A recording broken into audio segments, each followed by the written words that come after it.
ГСП онлайн. Городские новости сейчас.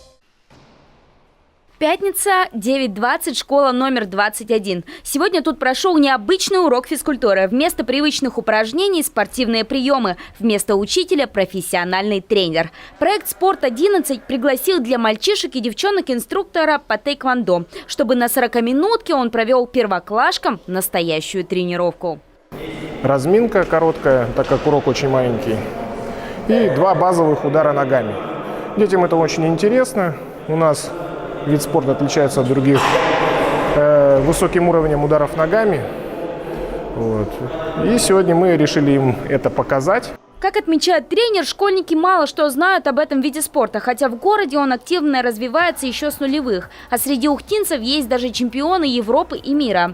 Возможно, кто-то из этих семилеток после такого вот урока мастер-класса тоже решит достичь таких вершин. В целом же проект «Спорт-11» популяризирует не только тэквондо. Сегодня особенный урок физкультуры. У нас пришли ребята-тайквондисты, тренер по тэквондо Елисей Дядин и его напарник Андрей. У нас проводятся открытые мастер-классы. За этот учебный год уже больше 20 мастер-классов было проведено. Очень много тренеров и спортсменов в этом проекте у нас идут.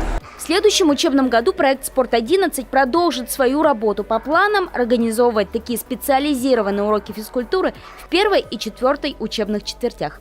А тэквондисты отправляются после 21-й школы еще и к ученикам 18-й.